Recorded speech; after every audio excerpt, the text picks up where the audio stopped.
Hello friends, आज की ताज़ा खबरों में आप सभी का स्वागत है। झारखंड की तमाम छोटी बड़ी खबर इस वीडियो में देखने को मिलेगी। सबसे पहले बड़ी खबर, एहतियात के साथ मनाएं क्रिसमस पर्व। एक बड़ी खबर की मुख्यमंत्री हेमंत सोरेन शुक्रवार को आर्च बिशप हाउस पहुंचे और क्रिसमस की पूर्व संध्या के अवसर पर बालक प्रभु यीशु के दर्शन किए। वहीं मुख्यमंत्री हेमंत सोरेन ने मसीही समाज समेत राज्यवासियों को प्रभु यीशु के जन्मदिन क्रिसमस की बधाई और शुभकामनाएं दिए हैं। साथ ही मुख्यमंत्री ने सभी लोगों से एहतियात बरतते हुए क्रिसमस पर्व मनाने की अपील की है। वहीं मुख्यमंत्री हेमंत सोरेन ने राज्यवासियों से कोरोना संक्रमण के खतरे को ध्यान में रखते हुए क्रिसमस त्योहार मनाने की अपील की है। इसी के साथ ही अगली बड़ी खबर, 10 राज्यों में क्रिसमस और नया साल पर ओमिक्रॉन का खतरा, लगा लॉकडाउन। इधर कोरोना संक्रमण पर केंद्र सरकार की चेतावनी ने राज्यों को अलर्ट कर दिया है। नए ओमिक्रॉन वेरिएंट के खतरे को देखते हुए दिल्ली, महाराष्ट्र, कर्नाटक और उड़ीसा में क्रिसमस और न्यू ईयर सेलिब्रेशन पर रोक लगा दी गई है। वहीं सख्ती बरतते हुए मध्य प्रदेश, उत्तर प्रदेश, राजस्थान, उड़ीसा और गुजरात जैसे राज्यों ने नाइट कर्फ्यू लगा दिया है। और इस बीच महाराष्ट्र में 100 ओमिक्रॉन मरीजों वाला पहला राज्य बन गया है। वहीं पिछले 24 घंटे के दौरान ओमिक्रॉन के महाराष्ट्र में 20 नए मरीज मिले हैं। वहीं गुजरात में 13 और पश्चिम बंगाल में 1 मरीज मिले हैं। वहीं तेलंगाना के एक गांव ने ओमिक्रॉन के बढ़ते खतरे को देखते हुए खुद ही 10 दिनों का लॉकडाउन लगा दिया है। वहीं झारखंड में भी कोरोना मरीजों की संख्या लगातार बढ़ रही है। अगर सावधानी नहीं बरती जाती है तो यहाँ भी नाइट कर्फ्यू सरकार लगा सकते हैं। इसी के साथ ही अगली बड़ी खबर, मौसम विभाग से ठंड से झारखंडियों को मिलेगी थोड़ी राहत। अगले कुछ दिनों तक कड़ाके की ठंड से लोगों को राहत मिलने की संभावना है। मौसम विभाग ने न्यूनतम तापमान में 2 से 3 डिग्री सेल्सियस की वृद्धि होने की उम्मीद जताई है। 27 सितंबर को आसमान में बादल छाए रहेंगे, जबकि 28 और 29 दिसंबर को कहीं कहीं हल्की बारिश हो सकती है। वहीं मिली जानकारी के अनुसार सुबह में अभी भी कुहासा रहने की संभावना है। आज क्रिसमस के दिन आसमान साफ रहेगा। इसी के साथ ही अगली बड़ी खबर, झारखंड कोरोना अपडेट्स। झारखंड पिछले 24 घंटे के दौरान कोरोना के 44 नए मरीज मिले हैं। वहीं पिछले 24 घंटे के दौरान 9 मरीज स्वस्थ हुए हैं। स्वास्थ्य विभाग के अनुसार मिले मरीजों में से रांची से 12, कोडरमा से 26, पूर्वी सिंहभूम से 6 कोरोना के नए मरीज मिले हैं। वहीं पिछले 24 घंटे के दौरान राज्य में कोरोना से एक भी मरीज की मौत नहीं हुई है। वहीं राज्य में एक्टिव केस की संख्या बढ़कर के 236 हो गई है। इसी के साथ ही अगली बड़ी खबर, झारखंड आंदोलनकारियों का 29 दिसंबर का झारखंड बंद वापस। इधर झारखंड आंदोलनकारियों की पहचान, पेंशन, नियोजन आदि की मांगों को लेकर मुख्यमंत्री के साथ सकारात्मक वार्ता कल होने के बाद 29 दिसंबर का झारखंड बंद को वापस ले लिया गया है। वहीं दूसरी ओर छात्र संघ और अंजुमन फरोगे उर्दू ने राजभाषा सचिव का किया विरोध है।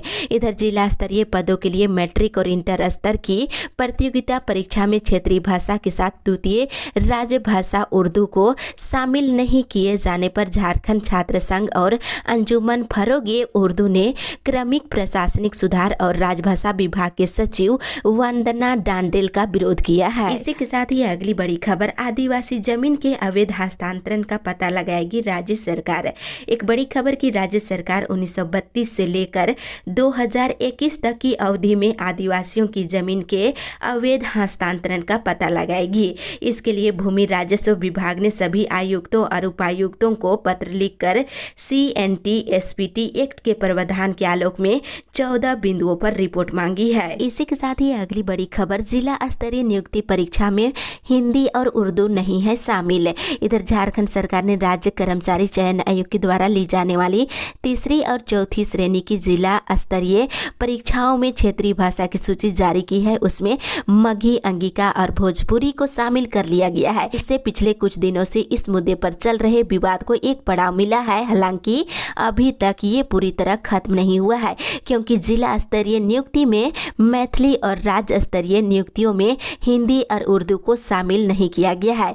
झारखंड सरकार के द्वारा मगही, अंगिका और भोजपुरी को शामिल करने के बाद ये संभावना बढ़ गई है कि हिंदी और उर्दू भाषा को भी और साथ ही अन्य भाषाओं को भी परीक्षाओं में शामिल कर लिया जाएगा और भाषा का ये विवाद जो है पूरी तरह से खत्म हो जाएगा। इसके साथ ही अगली बड़ी खबर, प्रधानमंत्री मोदी के वादे पर कैबिनेट की लगी मुहर। इधर प्रधानमंत्री नरेंद्र मोदी के किसानों से किए वादे को पूरा करते हुए केंद्रीय कैबिनेट ने तीनों नए कृषि कानूनों को रद्द करने से संबंधित विधेयक को मंजूरी दे दी है। संसद के शीतकालीन सत्र में इस विधेयक को पेश किया जाएगा। सूचना एवं प्रसारण मंत्री अनुराग ठाकुर ने ये जानकारी दी है। संसद के 29 नवंबर से शुरू होने वाले शीतकालीन सत्र में इस कानूनों को रद्द करने से संबंधित प्रक्रिया पूरी की जाएगी। इसी के साथ ही अगली बड़ी खबर, उच्च शिक्षा की तैयारी करने वालों को हेमंत सरकार देगी खुशखबरी। एक बड़ी खबर की झारखंड के युवाओं को उच्च शिक्षा मिल सके, इसके लिए हेमंत सोरेन सरकार हर संभव प्रयास कर रही है। राज्य सरकार अब बंगाल की तर्ज पर स्टूडेंट क्रेडिट कार्ड योजना लाने जा रही है। उपलब्ध जानकारी के मुताबिक सरकार के 2 वर्ष पूरे होने पर आयोजित कार्यक्रम में योजना की घोषणा कर सकती है। योजना के तहत सरकार छात्रों को लोन दिलाने में मदद करेगी। इसके लिए सरकार एक छात्र को क्रेडिट कार्ड की मदद से उच्च अध्ययन के लिए 10 लाख रुपए तक की सॉफ्ट लोन देने की योजना बना रही है। इसी के साथ ही अगली बड़ी खबर, परीक्षा के लिए अब लगेंगे केवल 100 रुपये। इधर झारखंड कर्मचारी चयन आयोग ने संयुक्त स्नातक स्तरीय परीक्षा के आवेदन की फीस को कम कर दिया है। मिली जानकारी के अनुसार एप्लीकेशन फीस में संशोधन करते हुए अनारक्षित श्रेणी, EWS और BC श्रेणी के उम्मीदवारों के लिए 100 रुपये और ST/SC श्रेणी के उम्मीदवारों के लिए 50 रुपये कर दिया गया है। वहीं दूसरी ओर मैट्रिक इंटर की परीक्षा को लेकर नहीं हुई तिथि घोषित। इधर मैट्रिक इंटर की टर्म 1 की परीक्षा को लेकर के तिथि घोषित नहीं होने से विद्यार्थियों में असमंजस की स्थिति बनी हुई है। उम्मीद की जा रही है कि जनवरी के दूसरे सप्ताह से मैट्रिक इंटर की टर्म 1 की परीक्षा शुरू हो सकती है। इसी के साथ ही अगली बड़ी खबर, परीक्षा फीस हुआ 1000, रिक्त पद 1255 से घट करके 956। इधर राज्य सरकार के नियुक्ति वर्ष के अंतिम सप्ताह में विज्ञापन तो जारी कर दिया गया है, लेकिन वादे के मुताबिक परीक्षा फीस 100 की जगह 1000 रुपये ही देना होगा। वर्तमान सरकार ने चुनाव के दौरान राज्य के युवाओं को ये भरोसा दिलाया था कि सरकार की नियुक्तियों में ली जाने वाली फीस महज 100 रुपये होगी, लेकिन कंबाइंड ग्रेजुएट लेवल परीक्षा के आवेदन की फीस 1000 रुपये ही है। वहीं नियुक्ति के लिए रिक्त पद 1255 था, जिसे घटा करके 956 कर दिया गया है। इसी के साथ ही अगली बड़ी खबर, झारखंड में PM आवास 100 दिनों में पूरा करने का आदेश। इधर झारखंड में स्वीकृति के 100 दिनों में ही प्रधानमंत्री आवास का निर्माण कार्य पूरा करना होगा। ग्रामीण विकास विभाग ने ये समय सीमा तय किए हैं। इस संबंध में विभाग के सचिव डॉक्टर मनीष रंजन ने सभी जिलों के उपायुक्त और उप विकास आयुक्तों को दिशा निर्देश दे दिए हैं। वही मिली जानकारी के अनुसार बार बार निर्देश दिए जाने के बाद भी काम धीमी है। वहां के प्रखंड कोऑर्डिनेटर को अंतिम अवसर देते हुए सेवा मुक्त करने की विधिवत कार्रवाई की जाएगी। इसी के साथ ही अगली बड़ी खबर, 15 दिनों में करे होल्डिंग टैक्स का भुगतान। इधर नगर निगम क्षेत्र में रहने वाले ऐसे लोग जिन्होंने अब तक होल्डिंग टैक्स का भुगतान नहीं किए हैं, वे 15 दिनों के अंदर भुगतान कर ले, अन्यथा निगम उन पर कार्रवाई करेगा। निगम ने इससे संबंधित आदेश जारी कर दिए हैं। वहीं दूसरी ओर बाहर से खरीदारी होने वाली दवाई अब मिलेंगे रिम्स में। इधर रिम्स में मरीजों को अधिकतर दवाइयां बाहर से खरीदनी पड़ती है। मरीजों की इस शिकायत को दूर करने के लिए रिम्स प्रबंधन बाहर से मंगाई जाने वाली दवाइयों की एक लिस्ट तैयार करने जा रहा है, जिसके बाद उन दवाइयों को रिम्स के स्टोर में शामिल किया जाएगा और भर्ती मरीजों को दवाइयां उपलब्ध कराई जाएगी। इसी के साथ ही अगली बड़ी खबर, 14 वर्ष के बाद हाई स्कूल शिक्षकों को मिलेगी प्रोन्नति, बनेंगे प्रधानाध्यापक। इधर राज्य के सरकारी हाई स्कूलों में कार्यरत सहायक शिक्षकों को 14 वर्षों के बाद प्रोन्नति मिलेगी। माध्यमिक शिक्षा निदेशालय ने इसे लेकर 24 वर्ष की सेवा पूरी करने वाले और स्नातकोत्तर प्रशिक्षित योग्यता रखने वाले 153 शिक्षकों की औपबंधिक वरीयता सूची का प्रकाशन कर दिया है। इस पर शिक्षकों से 12 जनवरी तक आपत्ति मांगी गई है, जिसकी समीक्षा के बाद प्रोन्नति की कार्रवाई की जाएगी। वहीं दूसरी ओर विद्यालय प्रबंधन समिति के सदस्यों के बनेंगे परिचय पत्र।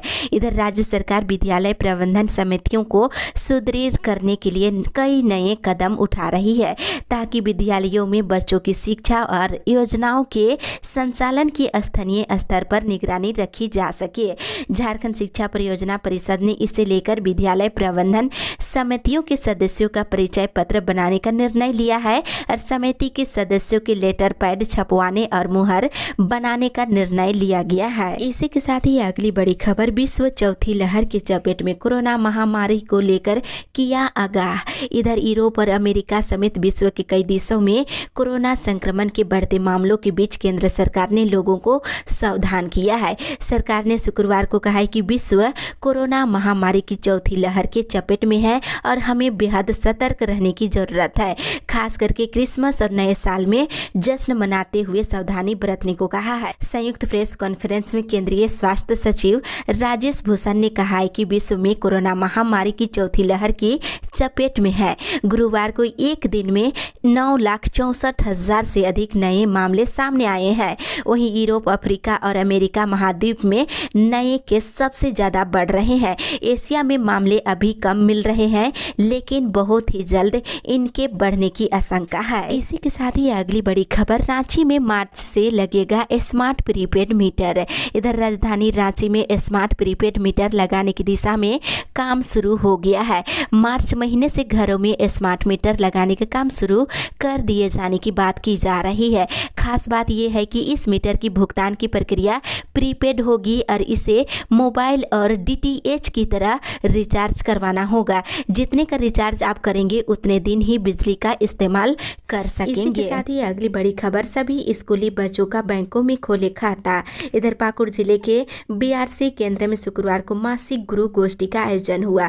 बीपीओ अतीश भट्टाचार्य ने बताया है कि बैठक में पूर्वी और पश्चिमी क्षेत्र के कुल 184 विद्यालय के प्रधान शिक्षकों ने भाग लिए और सभी विद्यालय के शिक्षकों को विद्यालय में नामांकित सभी बच्चों का नजदीकी बैंक में खाता एक सप्ताह के अंदर खोलने का निर्देश दिए हैं। वहीं दूसरी ओर 3 महीने के वेतन के बिना हड़ताल नहीं होगी खत्म। इधर एचईसी के वरीय राष्ट्रीय सचिव राणा संग्राम सिंह ने कहा कि जब तक 3 महीने का वेतन एक साथ नहीं मिल जाता है तब तक एचईसी की हड़ताल समाप्त नहीं होगी।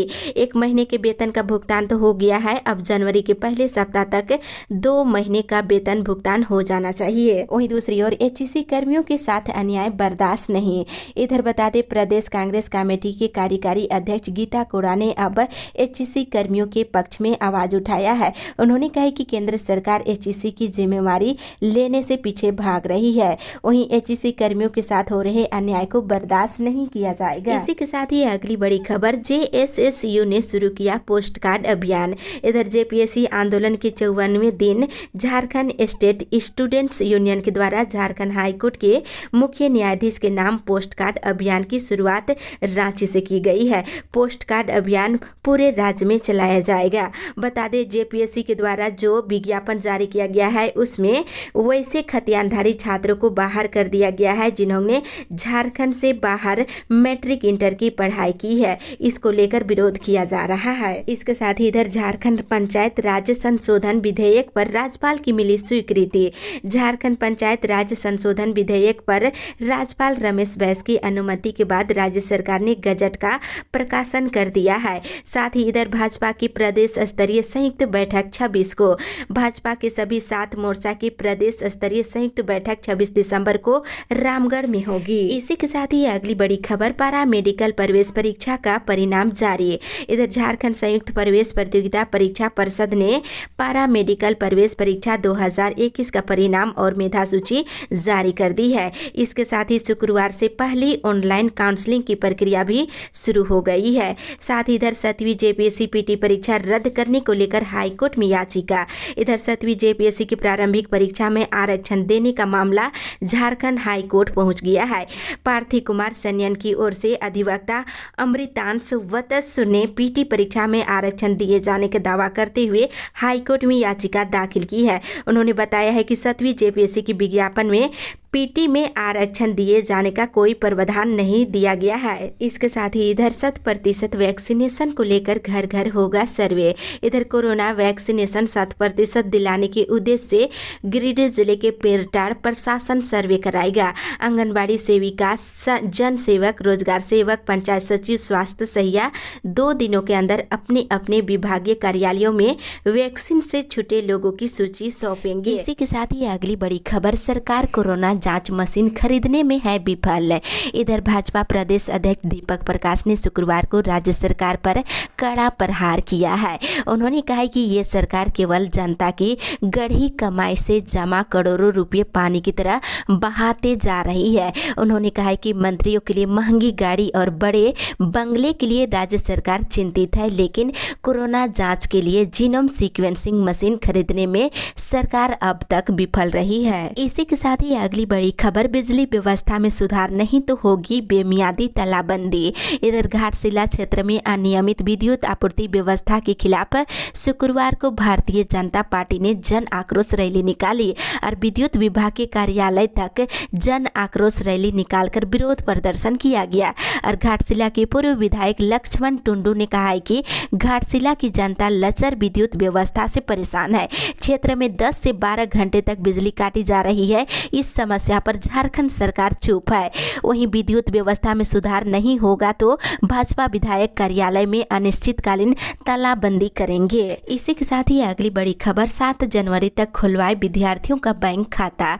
इधर गुमला जिले के डीसी शिशिर कुमार सिन्हा की अध्यक्षता में वित्तीय वर्ष 2021-22 में ST/SC पिछड़ा वर्ग के विद्यार्थियों को प्री मैट्रिक छात्रवृत्ति का लाभ दिलाने के मुद्दे पर कल बैठक हुई। बता दें, इसमें नए खाता खोलने के संबंध में विचार विमर्श किया गया है। इस बैठक में उन्होंने 7 जनवरी तक सभी लंबित NPCI मैपिंग का 100% निष्पादन सुनिश्चित करने के साथ ही छात्रवृत्ति के लिए नए खाते भी खोलने का निर्देश दिए हैं। इसी के साथ ही अगली बड़ी खबर, मुख्यमंत्री सुकन्या योजना के अंतर्गत 735 लाख रुपए का हुआ आवंटन। इधर गिरिडीह जिले के डीसी राहुल कुमार सिन्हा के निर्देश के आलोक में जिला समाज कल्याण पदाधिकारी ने शुक्रवार को समाहरणालय सभा कक्ष में समाज कल्याण विभाग की मासिक समीक्षात्मक बैठक की। इस दौरान आंगनबाड़ी केंद्र के माध्यम से गर्भवती महिलाओं और धात्री महिलाओं और नवजात बच्चों को दी जाने वाली पोषाहार की जानकारी ली गई और मुख्यमंत्री सुकन्या योजना के अंतर्गत 735 लाख रुपए का आवंटन भी कल हुआ है। इसी के साथ ही अगली बड़ी खबर, शिक्षा विभाग कराएगा टैब को अपलोड। इधर जिले के सभी सरकारी विद्यालयों के टैबलेट के सॉफ्टवेयर को अपडेट कराने के लिए प्रखंड संसाधन केंद्र सरायकेला में MDM इंस्टॉलेंस कैंप का आयोजन किया जाएगा। वहीं दूसरी ओर सभी प्रखंडों में आपके अधिकार आपकी सरकार आपके द्वार कार्यक्रम का हुआ आयोजन। इधर बोकारो जिले के सभी प्रखंडों के विभिन्न पंचायतों में कल आपकी सरकार आपके द्वार कार्यक्रम का आयोजन किया गया, जहां जिला स्तरीय पदाधिकारियों के अलावा संबंधित प्रखंडों के प्रखंड विकास पदाधिकारी और अंचल अधिकारियों की अगुवाई में दर्जनों मामलों का कल निष्पादन कर दिया गया है। साथ ही सरकार द्वारा संचालित विभिन्न योजनाओं का लाभ भी दिया गया। इसी के साथ ही अगली बड़ी खबर, स्कूल खोलने के फैसले पर पुनर्विचार करे सरकार। इधर अभिभावक संघ झारखंड ने राज्य सरकार और प्रशासन से आग्रह किया है कि पहली से लेकर 5वीं तक के लिए ऑफलाइन कक्षाएं शुरू करने के फैसले पर पुनर्विचार करना चाहिए। फिलहाल इस फैसले को स्थगित करने की मांग किए हैं। दूसरी ओर बीएड मामले को लेकर शिक्षा मंत्री से मुलाकात। इधर NSUI के प्रतिनिधि मंडल प्रदेश उपाध्यक्ष इंद्रजीत सिंह के नेतृत्व में बुधवार को शिक्षा मंत्री जगन्नाथ महतो से मुलाकात किए हैं। प्रतिनिधि मंडल ने बीएड सत्र 2021 से लेकर 23 के विद्यार्थियों को मामला को उठाया है। इसके साथ ही इधर कॉल डेटा और इंटरनेट रिकॉर्ड 2 साल रखना जरूरी। इधर दूरसंचार विभाग ने उपभोक्ताओं की कॉल डेटा और इंटरनेट इस्तेमाल करने से संबंधित रिकॉर्ड सुरक्षित रखने की अवधि सुरक्षा कारणों से 1 वर्ष से बढ़ाकर 2 वर्ष कर दिया है। इसी के साथ ही अगली बड़ी खबर, अनुबंध कर्मियों की सेवा लगी दांव पर। इधर स्वच्छ भारत मिशन ग्रामीण में काम कर रहे 522 अनुबंध कर्मचारियों की सेवा 31 दिसंबर के बाद समाप्त कर दी जाएगी। राज्य भर में कुल 1118 पद सृजित है, जिसके विरुद्ध वर्तमान में 522 कर्मी काम कर रहे हैं, लेकिन इनकी सेवा भी नए साल में खत्म हो जाएगी। वहीं बिहार सरकार बिहार में 60 वर्षों के साथ सेवा निरंतर बनाने का आदेश दिया है, जबकि झारखंड में हटाने की प्रक्रिया है। वहीं दूसरी ओर 6ठी से लेकर 10वीं कक्षा के बच्चों की होगी आंखों की जांच, मिलेगा चश्मा। इधर सरकारी स्कूलों में कक्षा 6 से लेकर 10 तक के विद्यार्थियों की आंखों की जांच की जाएगी। जरूरतमंद विद्यार्थियों को चश्मा भी दिया जाएगा। ये कार्यक्रम विद्यार्थियों के लिए पूरी तरह निःशुल्क रहेगा। इसके लिए राज्य सरकार ने राष्ट्रीय अंधापन नियंत्रण कार्यक्रम और राष्ट्रीय बाल सुरक्षा कार्यक्रम को प्रभावी बनाने का फैसला लिया है। वहीं 6 दिसंबर से विद्यालय स्तर से नेत्र जांच कार्यक्रम किया जाएगा। वहीं इधर मैट्रिक और इंटर का परीक्षा फॉर्म भरने की बढ़ी तिथि। झारखंड अधिविद्य परिषद की ओर से मैट्रिक और इंटर का परीक्षा फॉर्म भरने की तिथि एक बार फिर बढ़ा दी गई है। अभ्यर्थी 27 दिसंबर तक आवेदन फॉर्म भर सकते हैं। और झारखंड की दीदी बगीचा योजनाओं को दूसरे राज्य भी करे लागू। इधर केंद्रीय ग्रामीण विकास सचिव NN सिंह ने झारखंड के सखी मंडलों के जरिए आजीविका सशक्तिकरण के लिए किए जा रहे कार्यों की सराहना की और दूसरे राज्यों को भी आजीविका संसाधन केंद्र और दीदी बगीचा योजना समेत अन्य गतिविधियों को अपने राज्यों में लागू करने को निर्देशित किया है। केंद्रीय ग्रामीण विकास सचिव ने ये बातें रांची में राज्य ग्रामीण विकास संस्थान हेहेल में आयोजित कार्यशाला शुभारंभ करते हुए कही है।